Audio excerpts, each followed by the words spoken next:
Hi guys, welcome back. So in this video we are going to create a to-do list blockchain application using NextJS framework.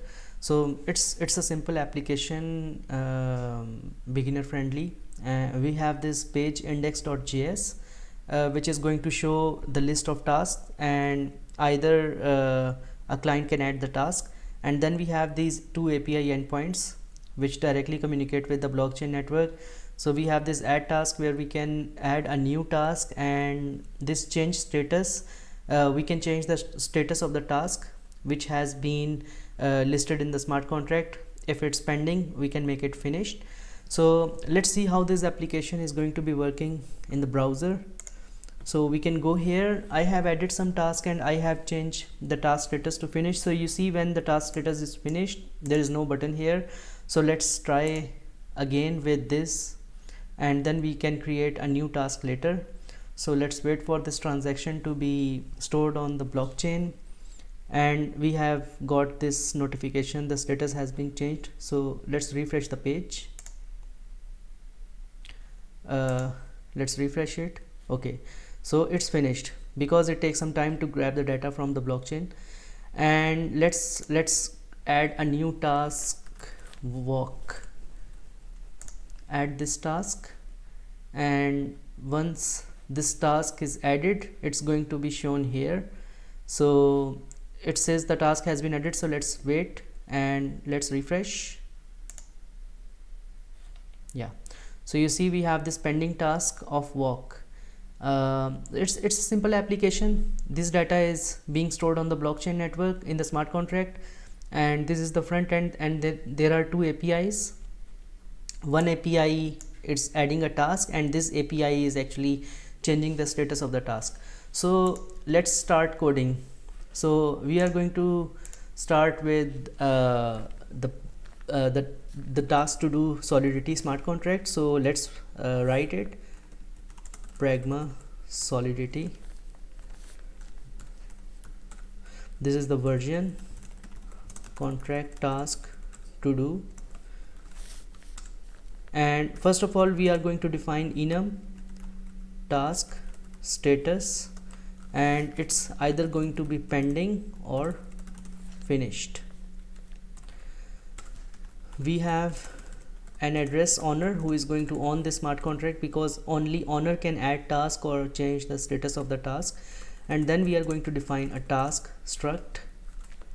So it's gonna be string description of the task and task status, which is an enum, and it's gonna be a status. And then we're gonna create the array of struct, and we're gonna name it tasks.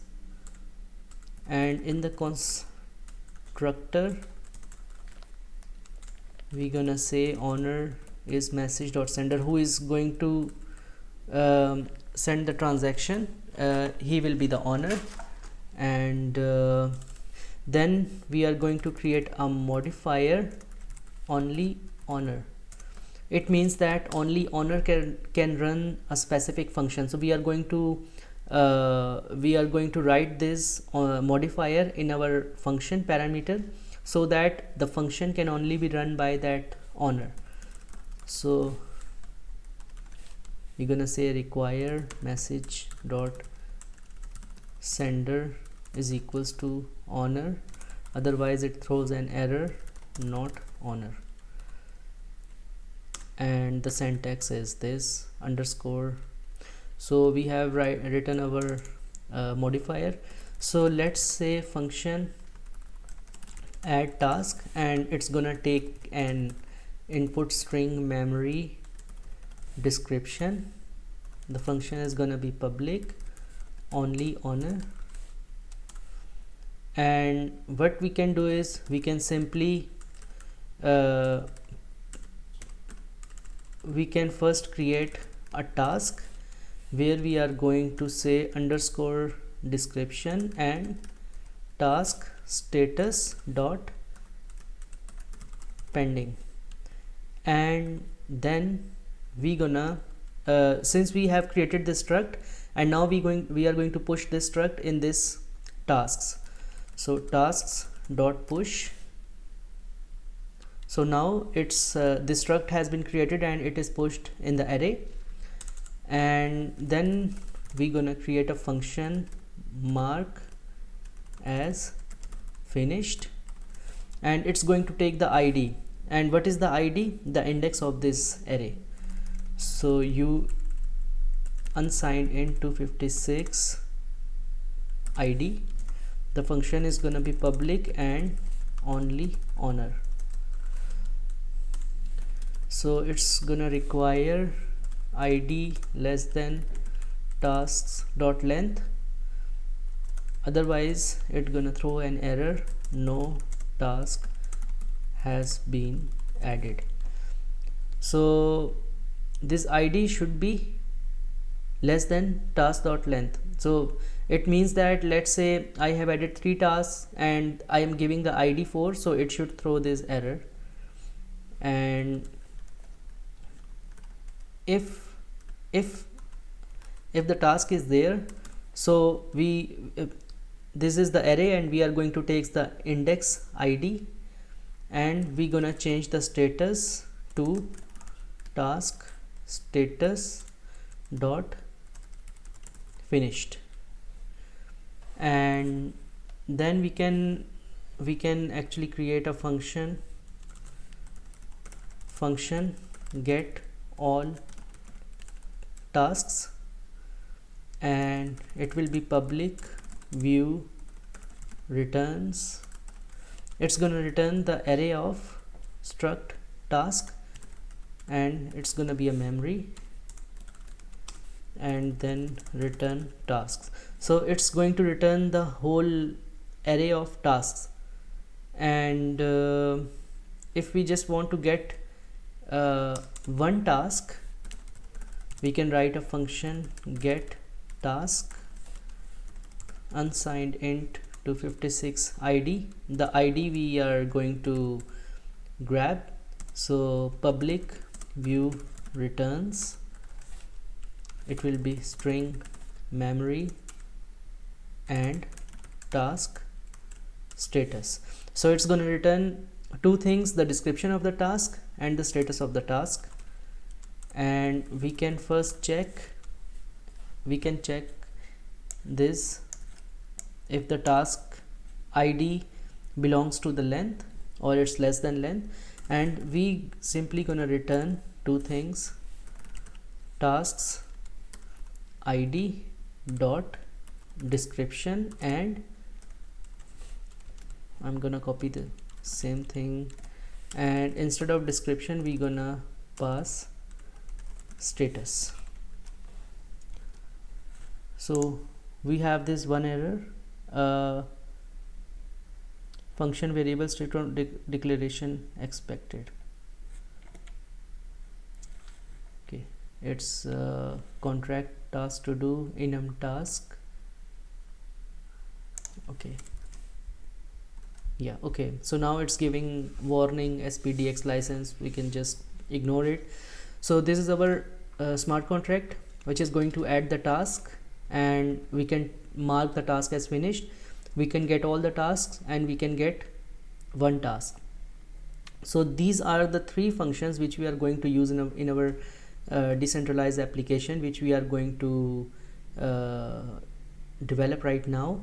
So before going to the next JS framework, I want to deploy this contract. So I have added this Volta in Volta network configuration in MetaMask, and I have used injected provider, and this account and this network is connected right now. You can see the ID here 73799. So let's go and deploy this contract. Confirm. This is the previous contract I deployed, so I'm just going to, okay, let's deploy again.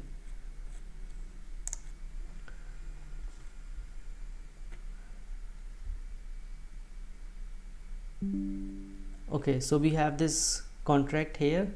So this is the contract address and this is the contract ABI. So we can simply go to our I'm gonna close everything. So I have this directory, so I'm just going to create a Next.js project. So it's npx create next app, and we can name it Todo app. So it's gonna ask a few things. We are going to use JavaScript, ESLint, no Tailwind CSS, no SRC, and no app, and no alias. So it's gonna install some packages, and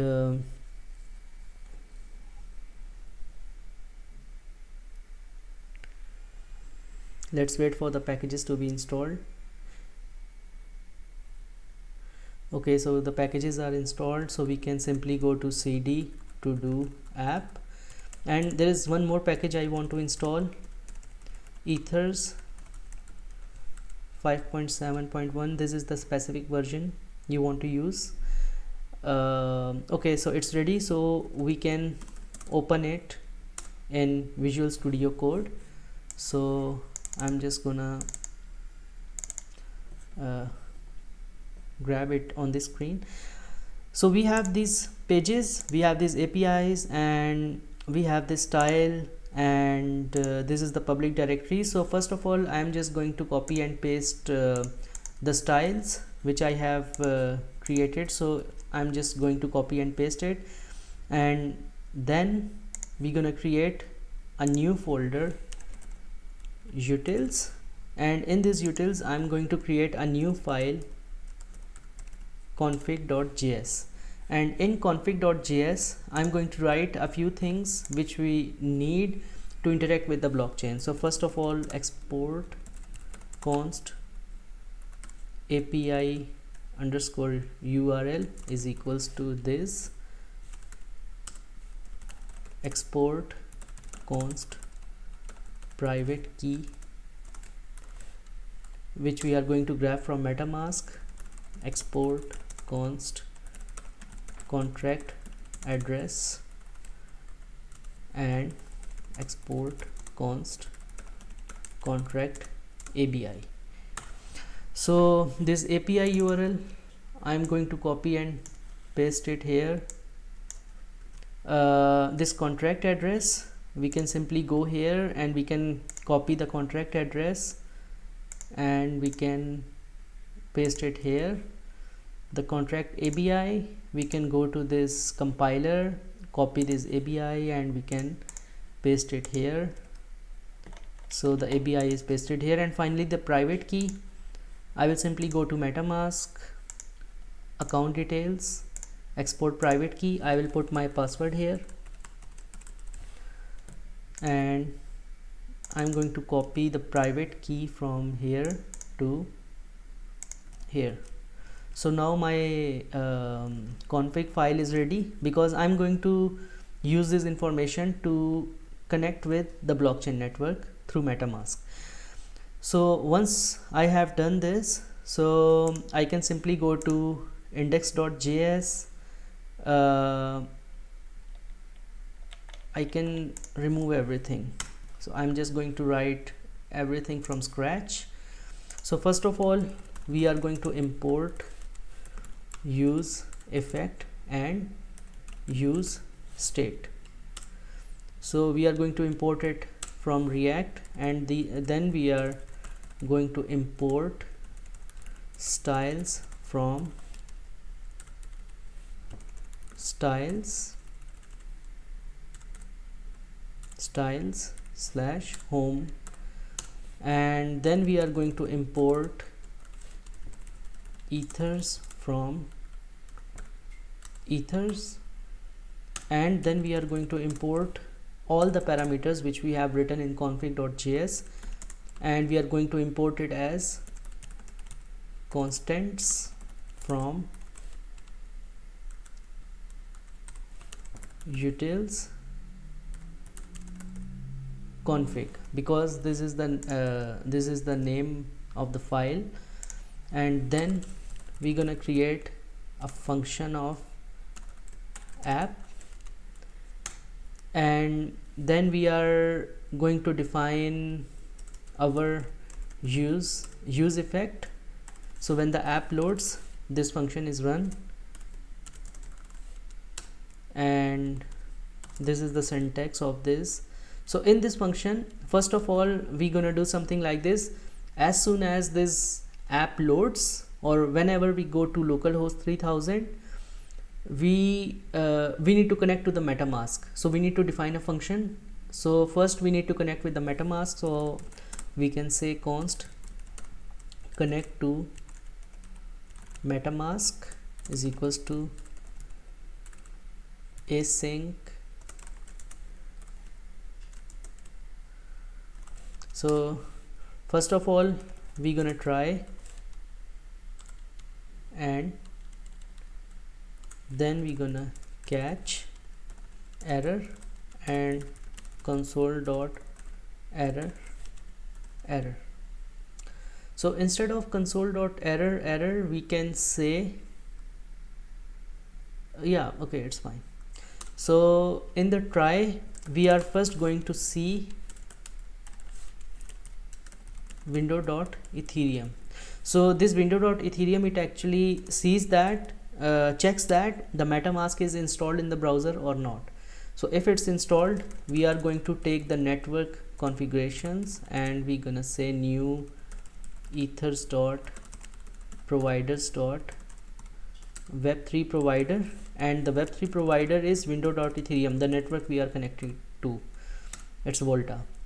And then we are going to define a signer, provider.get signer,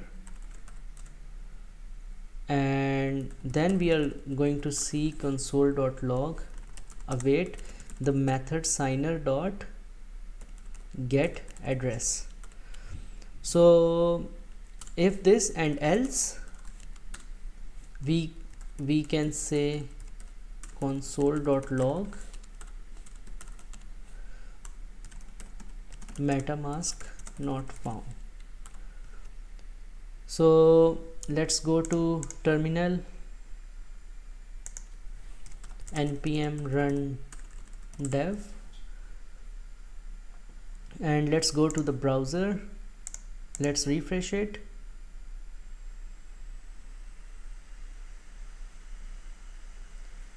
Okay, so we have not written export default.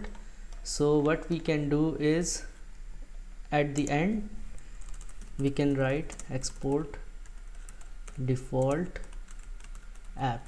So this is the basic syntax. So okay, so we are not seeing anything because we are not printing anything, right? So we can see if, and we are not running this function connect MetaMask, so we are not actually seeing the address. So once we have done this, we can simply say connect MetaMask, and let's refresh. So it's giving us the address. So now when we reload the page, we can see that we are actually connected to the MetaMask. So now we need to create a simple return statement where we are going to, so we can say return. Now we need to return something, some HTML. So first of all, we're gonna create div, and in this div we can create a new div, and we give it a name, class name of style dot container, yeah, and we can say welcome to the decentralized to do application. So once we have done this, we need to create another div, and in this div we are going to give the same class name of container, and in this div we are going to create a form.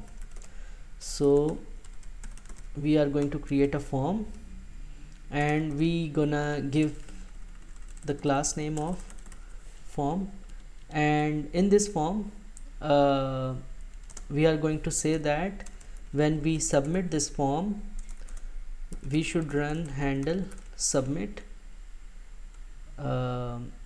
This must be a function. Okay, so this function must be called handle submit, and in this form we have two inputs. The like we have actually one input and one submit button. So input, so this input, it's the type text, name task, placeholder can be add task here, and on change. So if we change something in this text box, let's say we wrote I want and then we change it to I want to buy.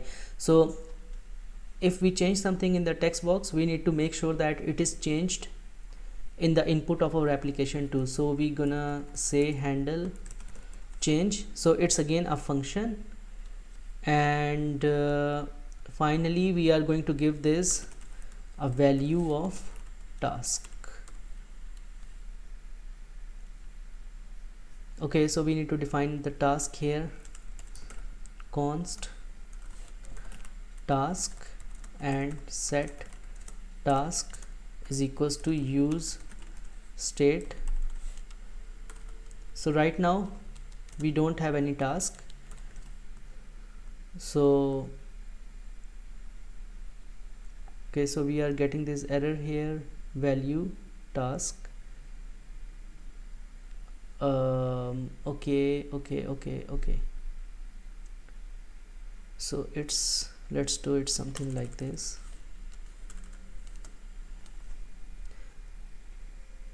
Why we are getting this error? This input type text, name, on change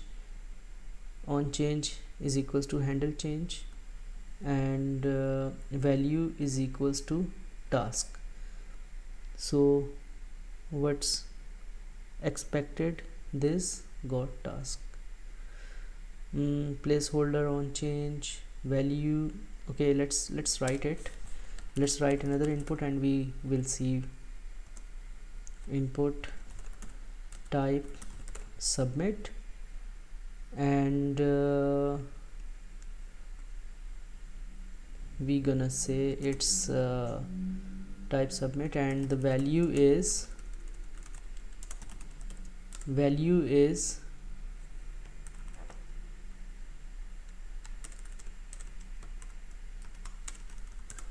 add task, and we're gonna just close it here. Oh, my silly mistake. So it's ready, we can go and see. So it's saying that handle submit is not defined. So let's go here in the app. Okay, here, so we can define the function handle submit. So we can say const handle submit. It's gonna be an async function event. We're gonna pass an event, and we're gonna say event dot prevent default async event. Yeah, okay, and event is deprecated. Okay, no problem. And okay, so we have this event dot prevent prevent event dot prevent default. Okay, and this is handle submit, right? And this is also handle submit. Okay, so event is deprecated, the declaration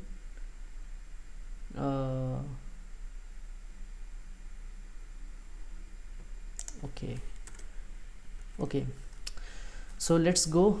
And handle change is not defined, so we can also do this const handle change is equals to async, and then we are not actually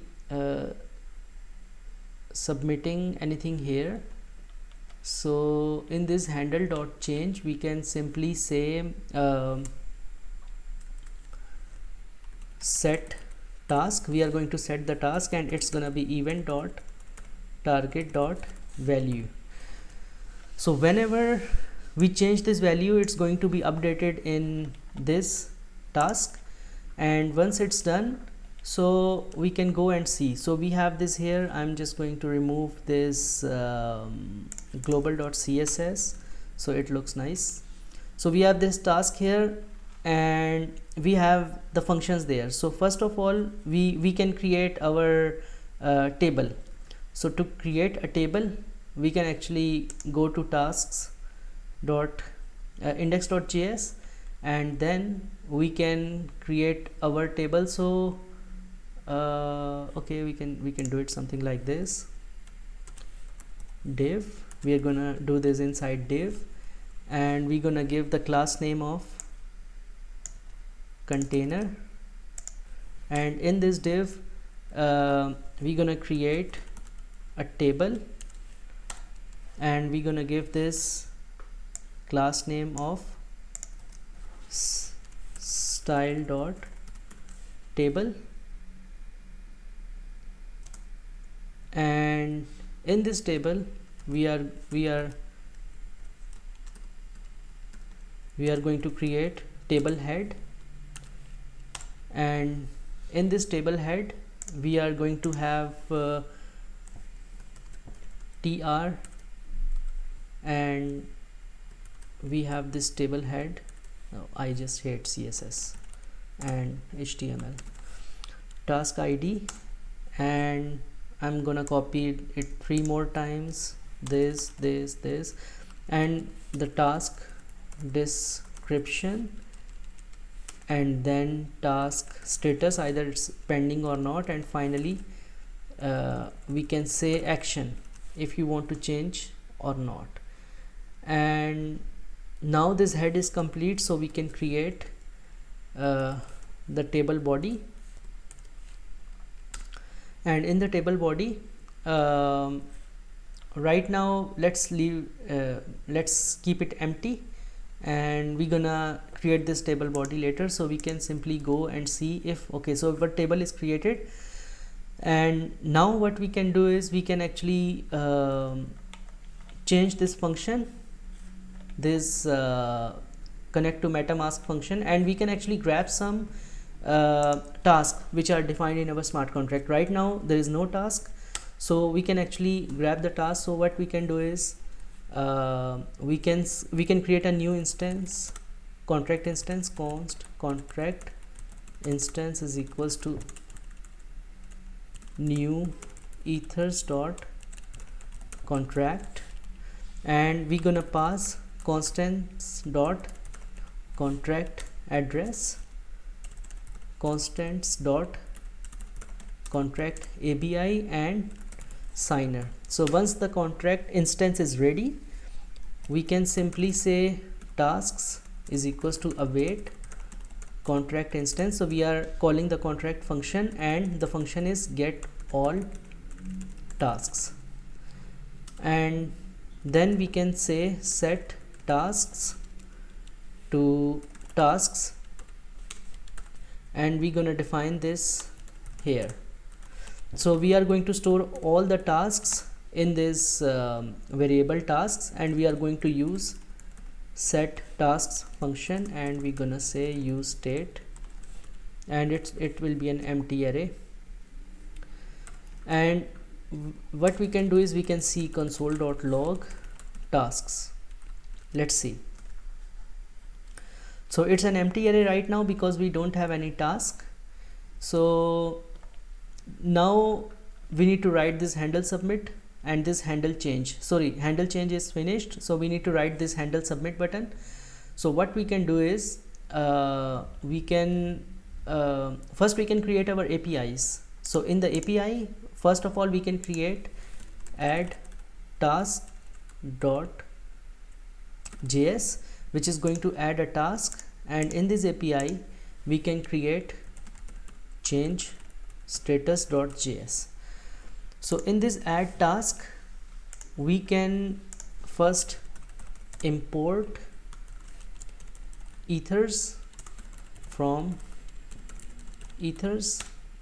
So we are going to write this function, so it's going to take the input from the user, like the text from the text box, and it's going to write the task in the smart contract, and then we are going to import everything as constants from, so it's 2 folder behind utils config. So we have imported, and then we can define our async function handler, which is going to take request and it's gonna send a response. And in this function we can try, and then we can catch error, console.error. And in this try, first of all we are going to take the task from the body, request.body, and then we're gonna define const provider is equals to new ethers.providers.json rpc provider, and here we're gonna use constants.api url. Okay, so you must have seen that this is changed, like the provider we defined in the front end, here it's going to be connected to MetaMask, but here the provider is JSON RPC provider, because this is backend and we are actually using the private key to initiate the signer instance, and then we are going to initiate a contract instance, and then we are going to send the transaction to the blockchain network. So that's how you send the transaction from backend. And then we're gonna say const signer is equals to new ethers.wallet,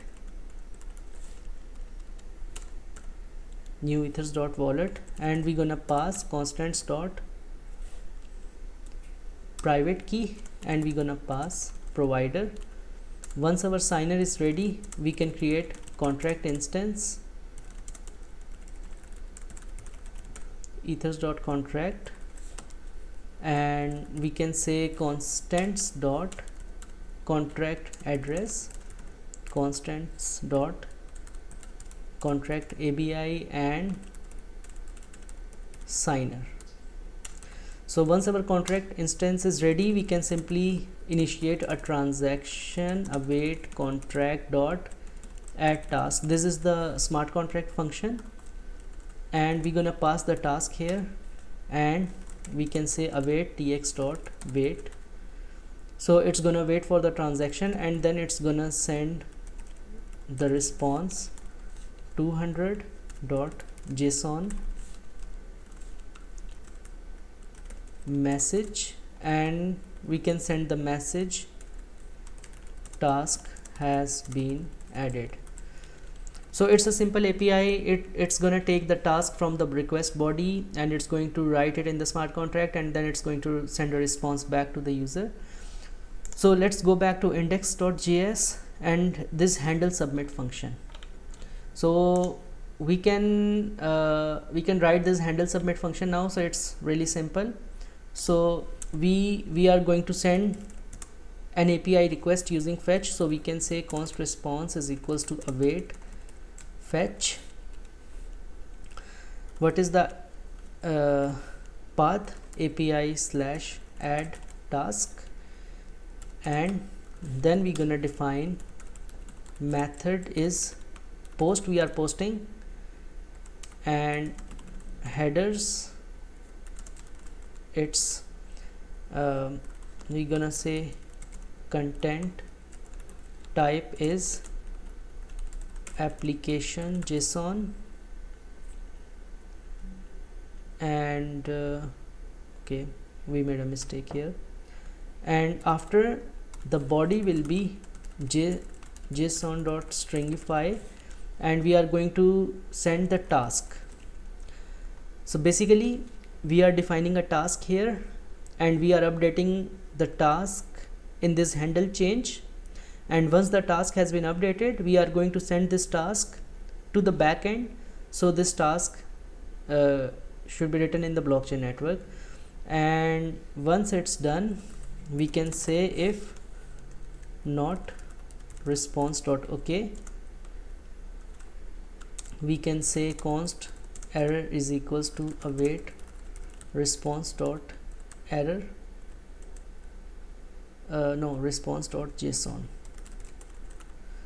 and we can say console.log error. We can see what's the error is. If the response is okay, then we can simply say const resp is equals to await response.json, and we can say const status is equals to response.message and console.log status. So why we are using response.message? So if you go to here, we are sending a message, so we are taking this message parameter, task has been added here, and then we are going to show this in the in our console, in the browser console. So we have written this function, and we have added the tasks. So now I just want to do something here in the index.js. So let's write the body. So let's get the tasks. So before that, I'm not sure if I can add the task here. So let's go here. Okay, let's add a task. I want to buy eggs. Let's add it.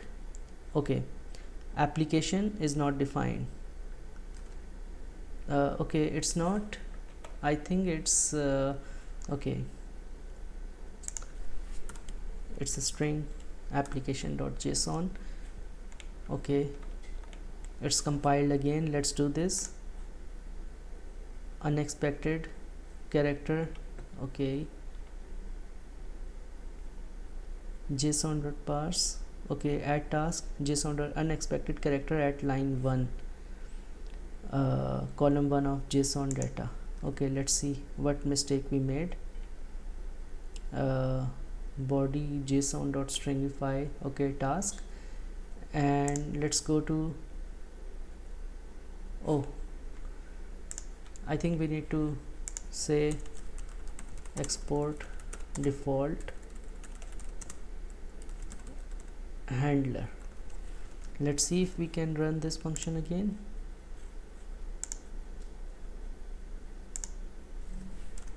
I want to buy eggs, add it. Let's wait for it if the task, so the task has been added, and I want to watch movie. So let's add the task.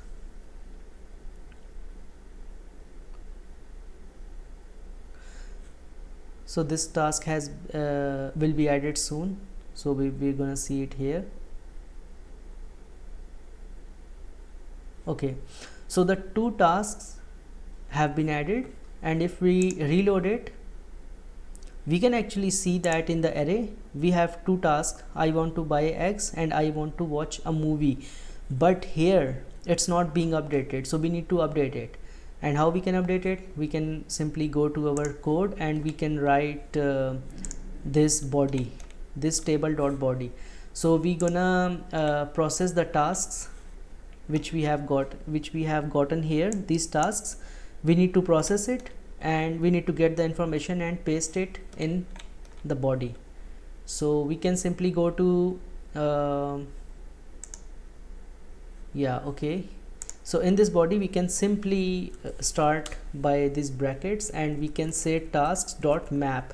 so this map function actually goes through all the so if you see, we have this array, and these arrays are like we have this 0 and then we have this 1, so we need to loop through this 0 and get the description, the status, and yeah, so we need to get the description and the status, and again for the 1 we need to get the description and the status. So this map function is going to go through all these indexes, and it's going to write this data in the table. So we have this tr, okay, and the key will be, so we need to provide a key. So the key will be index, like the 1 2 3, and okay, in this tr we are going to create a td. So first of all, this td is, so if we go to our table here, the first column is task id, second is description, third is status, and fourth is action. And also if you see the status, it's 0. 0 means pending, and if the status is 1, it means finished. So we also need to write this functionality too. So let's go here in this. So the first will be index. I'm gonna copy and paste it 4 times. The second will be task dot description, like the description of the task, and third will be task dot status, and we're gonna see if it's equals to 0. If it's true, we gonna say the task is pending, otherwise the task is finished.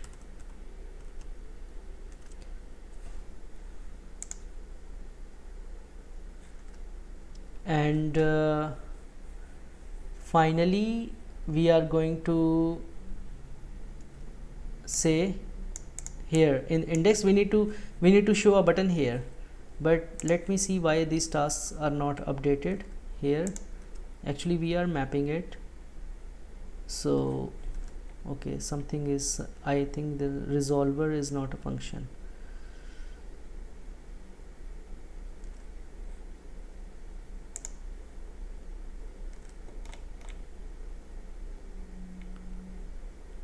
Error, resolver is not a function.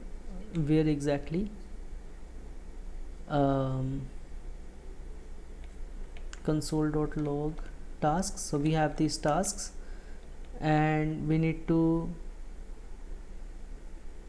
tasks.map, okay, task index, the key is index, task.description, okay.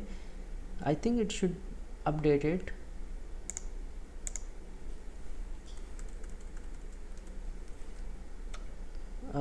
Export default app.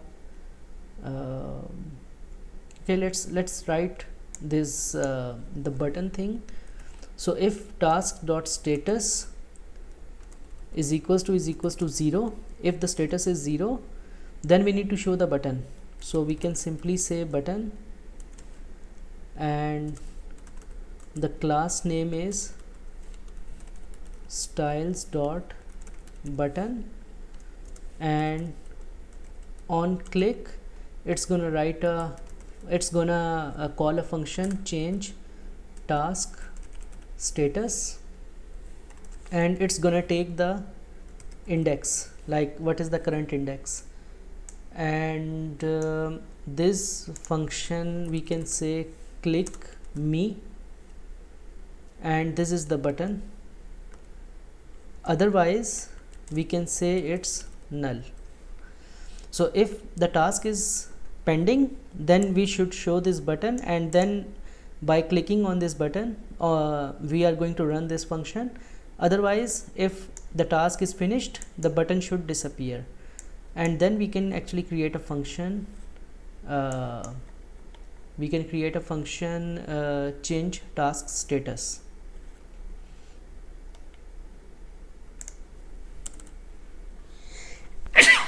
Sorry, const change task status is equals to async. We're gonna take task id, and it's an arrow function. Let's pass it, and let's see if we are seeing something. Okay, so after debugging I got the problem. So it was this. So before that I did something like this, but it's not the curly braces, it's the circular brackets, and once it's done we can actually go and see the tasks are here. So let's add another task, walk, and see if it's being added and if it's being printed and what is the status and what can be the action. So let's wait for it.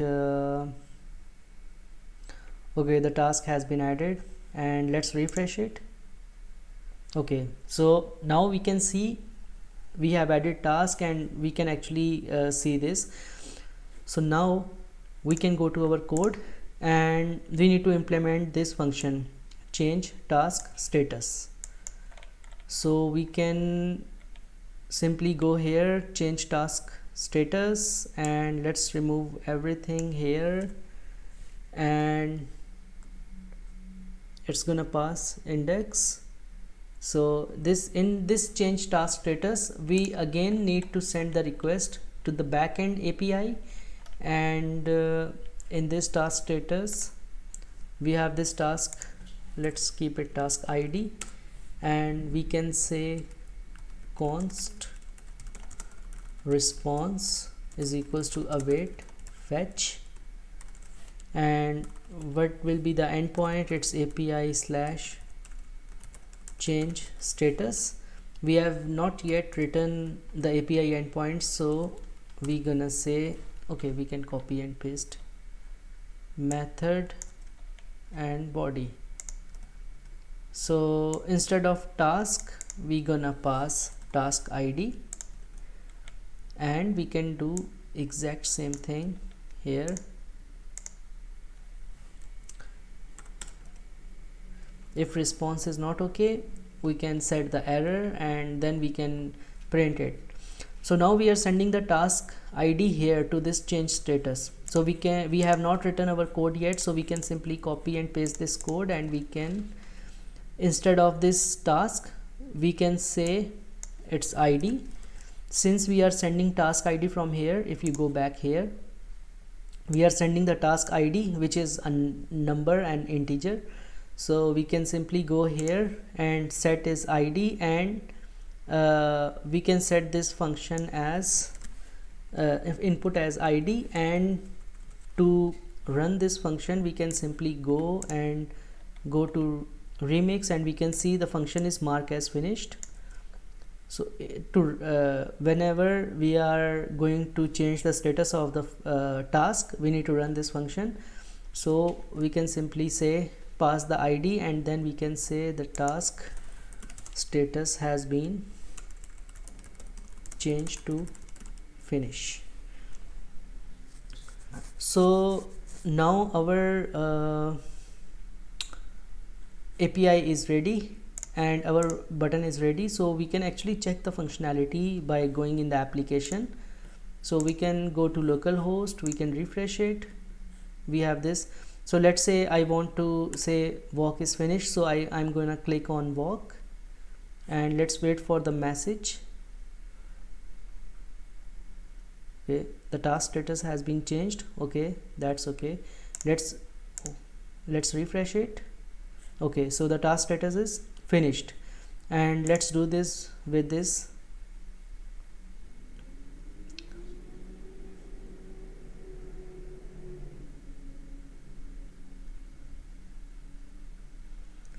So again the task status is finished, so we can refresh it. It's gonna take some time to get the data, so it's finished. So basically in this application we created a front end where we can add the task and we can actually list the tasks, and then we have these two API backend which is going to add the task and to change the task, and it's a simple page which actually shows a form where we can input the task, and a table which maps through all the tasks stored in the smart contract, and it shows it in the form of table in the front end. So yeah, that was all about this to do application in Next.js framework. Basically we can implement this functionality inside this index.js too, but just for the sake of learning I created these requests which goes to the API backend points and changes and store the data in the smart contract. So you can implement the same functionality here in the front end that's not a problem. You can create this application in React too instead of Next. But just to show that if you want to add more functionalities, how you can create the backend API endpoints and how you can communicate with those endpoints. So yeah, that was all about it. So thank you so much for watching. Take care. Bye bye.